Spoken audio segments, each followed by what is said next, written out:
সকল গুণীজন এবং দর্শক শ্রোতাদের আমার প্রণাম। আজকে আমার নিবেদনে বিশ্বকবি রবীন্দ্রনাথ ঠাকুরের লেখা কবিতা বীরপুরুষ। মনে করো যেন বিদেশ ঘুরে মাকে নিয়ে যাচ্ছে অনেক দূরে। তুমি যাচ্ছ পালকিতে মা চড়ে, দরজা দুটো একটুকু ফাঁক করে। আমি যাচ্ছি রাঙা ঘোড়ার পরে, টগবগিয়ে তোমার পাশে পাশে। রাস্তা থেকে ঘোড়ার খুঁড়ে খুঁড়ে রাঙা ধুলোয় মেয়ে ঘুরিয়ে আসে। সন্ধে হলো, সূর্য নামে পাটে, এলেন যেন জোড়া মেঘের মাঠে। ধুধু করে যেদিক পানে চাই, কোনোখানে জনমানব নাই।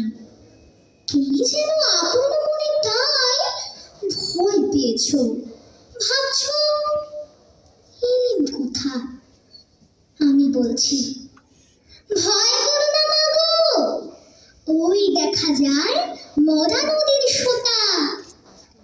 চোর কাটাতে মাঠ রয়েছে ঢেকে, মাঝখানেতে পথ গিয়েছে বেঁকে। গরু বাছুর নেই কোনোখানে, সন্ধে হতেই গেছে গায়ের পানে।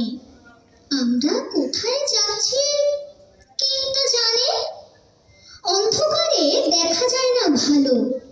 তুমি যেন বললে আমায় ডেকে, দিঘির ধারে ওই যে কিসের আলো। এমন সময় ওই যে তারা আসতেছে ডাক ছেড়ে। তুমি ভয় পালকিতে এক কোণে ঠাকুর দেবতা স্মরণ করছো মনে। বেয়ারাগুলো পাশের কাঁটা বনে পালকি ছেড়ে কাঁপছে থরো থরো।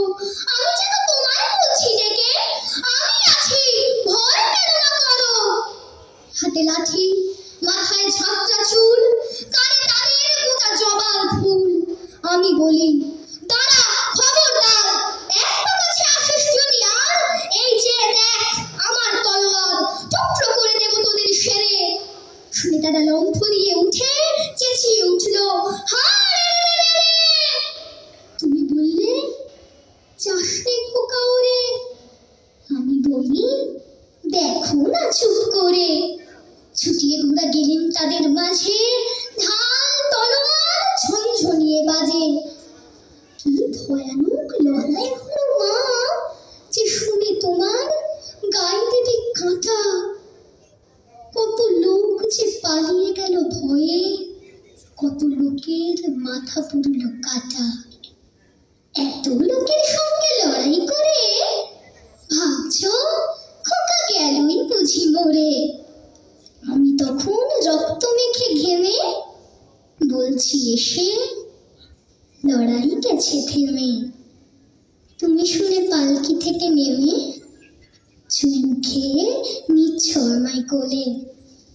বলছো ভাগ্যে খোকা সঙ্গে ছিল, কি দুর্দশাই হতো তা না হলে। রোজ কত কি ঘটে যাহা তাহা, এমন কেন সত্যি হয় না আহা।